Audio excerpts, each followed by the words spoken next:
স্নানযাত্রার মধ্য দিয়ে সূচনা হলো ত্রিপুরার ঐতিহ্যবাহী খার্চি পূজার। ত্রিপুরা খয়েরপুরের চতুর্দশ দেবতা মন্দিরে ভক্তের ঢল। ধর্মীয় ভাবগাম্ভীর্য, বৈদিক মন্ত্রোচ্চারণ এবং ঐতিহ্যবাহী স্নানযাত্রার মধ্য দিয়ে পশ্চিম ত্রিপুরা জেলার পুরাতন আগরতলার খয়েরপুরে শুরু হলো ত্রিপুরার প্রাচীন ও ঐতিহ্যবাহী 7 দিনব্যাপী খার্চি পূজা ও মেলা। শতাব্দী প্রাচীন এই উৎসবকে কেন্দ্র করে গোটা রাজ্য জুড়ে এখন উৎসবের আমেজ। ধর্মীয় রীতিনীতি মেনে অধিবাস ও হাওড়া নদীতে দেবতাদের পবিত্র স্নান পর্ব সাঙ্গ হওয়ার পর বুধবার সকাল থেকে মূল পূজার আনুষ্ঠানিকতা শুরু হয়েছে। ত্রিপুরার রাজ ঐতিহ্য ও লোকবিশ্বাস অনুযায়ী মূল পূজার আগে সোমবার জারি পূজা এবং মঙ্গলবার অধিবাস সম্পন্ন হয়। আজ নির্ধারিত পুণ্যলগ্নে রাজপুরোহিত বা চন্তাইদের উপস্থিতিতে চতুর্দশ দেবতার বিগ্রহকে পবিত্র মন্ত্রোচ্চারণের মাধ্যমে স্নান করানো হয়।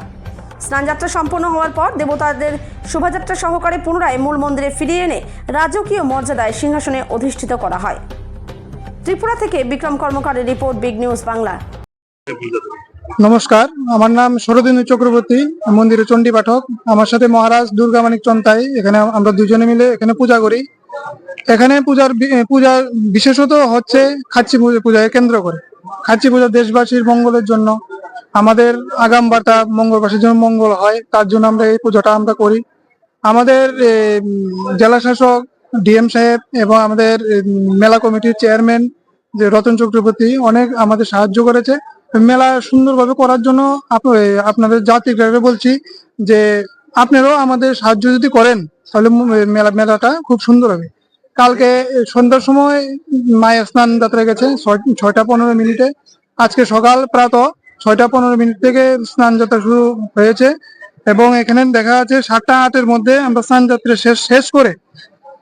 শেষ করে আমাদের খার্চি পূজা আরম্ভ এবং সূচনা হবে।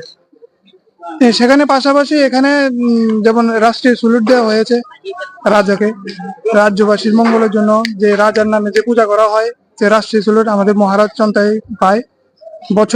বছরের পর বছর এই মেলাটা চলে আসছে দেশের মঙ্গলের জন্য এবং আমরা আশা করি সমস্ত দেশবাসীর লোক এখানে আসে এবং সুন্দরভাবে আনন্দ করবে এবং আনন্দ করার জন্য আমাদের নিজেরও উপকৃত বা ভালোভাবে থাকতে হবে এবং পূজাটা যেমন সুন্দরভাবে হয় আপনাদের কাছে আমি আহ্বান করছি।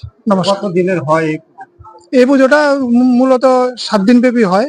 7 দিন পরে আবার শিফটিং যে মন্দিরে মা গর্ভগৃহ থাকে, বাকি 11 জন 3 জন দেবতার পূজা হয়। হর, উমা, হরি, দ্যাট মিনস মহাদেব, গৌরী, নারায়ণ।